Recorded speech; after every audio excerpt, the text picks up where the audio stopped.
संसद के मानसून सत्र में मणिपुर हिंसा को लेकर लगातार गतिरोध बना हुआ है। विपक्ष इसे लेकर अड़ा हुआ है कि प्रधानमंत्री नरेंद्र मोदी मणिपुर के मुद्दे पर सदन में बोले। इस मांग को लेकर वो लगातार सदन का बहिष्कार करता आ रहा है। गृह मंत्री अमित शाह ने कहा था कि वो संसद में इस पर जवाब देने के लिए तैयार हैं, लेकिन विपक्ष ने अमित शाह के इस प्रस्ताव को ठुकराते हुए अविश्वास प्रस्ताव का नोटिस थमा दिया। बुधवार 26 जुलाई को विपक्षी गठबंधन Indian national development inclusive alliance यानी इंडिया की तरफ से सदन के नियम 198 के तहत अविश्वास प्रस्ताव लाया गया। लोकसभा अध्यक्ष ओम बिरला ने अविश्वास प्रस्ताव के नोटिस को स्वीकार तो कर लिया, लेकिन सदन में इस पर चर्चा कब होगी ये तय नहीं किया। लोकसभा के नियम के मुताबिक नोटिस स्वीकार किए जाने के 10 दिनों के अंदर इस पर चर्चा की तारीख तय की जाती है। इस प्रस्ताव का नोटिस दिए आज 6 दिन हो गए हैं, लिहाजा कयास लगाए जा रहे हैं कि इसी हफ्ते इस पर चर्चा होगी। ऐसे में सवाल उठता है कि लोकसभा का अंकगणित किसके साथ है और इस अविश्वास प्रस्ताव पर चर्चा से क्या हासिल होगा। जहां तक लोकसभा में संख्या बल की बात है तो यह विपक्षी गठबंधन इंडिया को बखूबी पता है कि लोकसभा में चर्चा के बाद जब वोट डाले जाएंगे तो उसका अविश्वास प्रस्ताव नहीं टिकेगा, क्योंकि 345 सीटों वाली लोकसभा में बहुमत का आंकड़ा 272 है और अकेले एनडीए के सबसे प्रमुख घटक दल बीजेपी के पास ही 300 से अधिक सीटें हैं। वहीं कांग्रेस समेत विपक्षी गठबंधन इंडिया के पास करीब 141 सदस्यों का समर्थन है। केसीआर की बीआरएस, वाईएस जगन रेड्डी की वाईएसआरसीपी और नवीन पटनायक की बीजेडी जैसी तटस्थ पार्टियों की संयुक्त ताकत 41 है। बाकी सीटें अन्य दलों के साथ साथ निर्दलीय सदस्यों के बीच विभाजित हैं। वरिष्ठ पत्रकार शरद गुप्ता के मुताबिक अविश्वास प्रस्ताव का मतलब यह है कि यह संसद प्रधानमंत्री के कार्य पर विश्वास नहीं करती। इस बार अविश्वास प्रस्ताव लाने का अहम कारण यह रहा कि विपक्ष चाहता था कि प्रधानमंत्री ही मणिपुर पर सदन में बोलें। वे कहते हैं विपक्ष ने अविश्वास प्रस्ताव को एक हथियार की तरह इस्तेमाल किया है, लेकिन नियम ये कहीं नहीं कहते कि प्रधानमंत्री को अविश्वास प्रस्ताव पर बोलना ही पड़ेगा।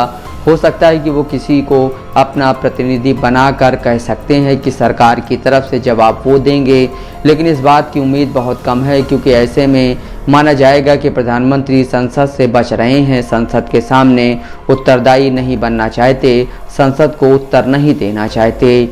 वे कहते हैं मुझे लगता है कि प्रधानमंत्री के पास बहुत सक्षम जवाब है। बार बार सत्ता पक्ष या उनके प्रवक्ता कह रहे हैं ड्रग माफिया पर कार्रवाई की वजह से ये शुरू हुआ है। जाति हिंसा जो हो रही है उसकी एक बड़ी वजह म्यांमार से होने वाली घुसपैठ है। घुसपैठियों को पहचान करने की कोशिश की जा रही है। इस बीच कुछ दलों ने अपना रुख साफ करना शुरू कर दिया है। लोकसभा में 9 सदस्यों वाली के चंद्रशेखर राव की भारत राष्ट्र समिति बीएसआर ने 26 जुलाई को बताया था कि उसने भी सरकार के खिलाफ अविश्वास प्रस्ताव का नोटिस सौंपा है। बीएसआर बेंगलुरु में हुई विपक्षी दलों की उस बैठक का हिस्सा नहीं थी जहां इस गठबंधन का नाम इंडिया तय किया गया था। वहीं 22 लोकसभा सांसदों वाली वाईएसआर कांग्रेस ने संसद में मोदी सरकार का समर्थन करने का फैसला किया है। पार्टी ने तय किया है कि वो लोकसभा में विपक्ष के प्रस्ताव के खिलाफ और सरकार के पक्ष में वोट डालेगी। वाईएसआर कांग्रेस संसदीय के प्रमुख विजयसाई रेड्डी ने कहा इस वक्त मिलकर काम करने की जरूरत है। वाईएसआर कांग्रेस सरकार का समर्थन करेगी और अविश्वास प्रस्ताव के खिलाफ वोट देगी।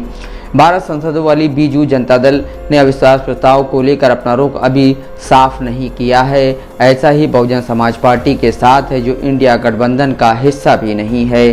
तो जब संख्या बल विपक्ष के साथ नहीं है तो वो अविश्वास प्रस्ताव क्यों लेकर आई है। केंद्र या राज्य में जब विपक्षी पार्टी को यह लगता है कि सरकार के पास सदन चलाने के लिए पर्याप्त बहुमत नहीं है या वो सदन में विश्वास खो चुकी है, तब वो अविश्वास प्रस्ताव लेकर आती है।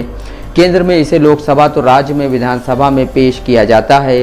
इस प्रस्ताव को लाने के लिए कम से कम 50 सदस्यों का समर्थन चाहिए। अब जबकि इसे मंजूरी मिल गई है तो सत्ताधारी पार्टी को साबित करना होगा कि उन्हें सदन में ज़रूरी समर्थन हासिल है। अविश्वास प्रस्ताव पर चर्चा के बाद इस पर वोटिंग होगी और फैसला साधारण बहुमत से तय होगा।